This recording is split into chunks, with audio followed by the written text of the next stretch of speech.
হাসিনা বলেছিল যে আমার কি অন্যায়, আমি কি দোষ করেছি। উনি কি দোষ করেছে উনি নিজেই জানেন না। তাহলে কেন এই ঘটনা, কেন এই ধরনের সহিংসতা, ছাত্রদের কেন এই আন্দোলন? আসলে মূলত হচ্ছে কি, যে উনি অন্যায়কে অন্যায় মনে করেন না, ন্যায়কে ন্যায় মনে করেন না। ওনার দলের লোকদের অন্যায় অবিচার এগুলো উনি দোষে ধরতো না। আজ তার এই কারণে, আজ সরকারের পতন এই কারণে হয়েছে। অন্যায়কে অন্যায় বলতে হবে, ন্যায়কে ন্যায় বলতে হবে। অন্যায়ের পথে কখনোই সামিল হওয়া যাবে না, সেটা নিজের দলের হোক বা বাহিরের কোনো দলেরই হোক। কোনোভাবেই অন্যায়কে প্রশ্রয় দেওয়া যাবে না। আর অন্যায়কে প্রশ্রয় দিয়ে আজকের এই সরকার দেশ ছেড়ে পালালো। তার পতনের একমাত্র কারণ হচ্ছে এটাই।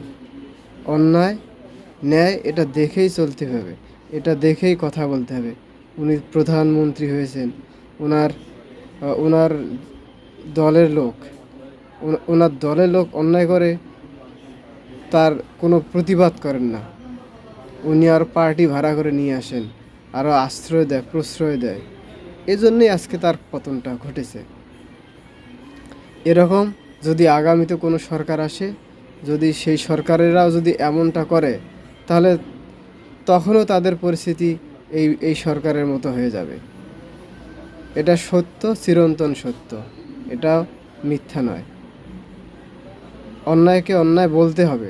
যদি অন্যায়কে অন্যায় বলতে না পারেন, দয়া করে কোনো লোকেই বা কোনো রাজনৈতিক নেতারাই এই আসনে বসবেন না, ক্ষমতার আসনে বসবেন না।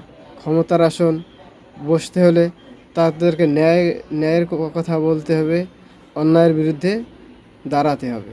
যদি পারেন তাহলে ক্ষমতায় বসেন, নাইলে বসেন না।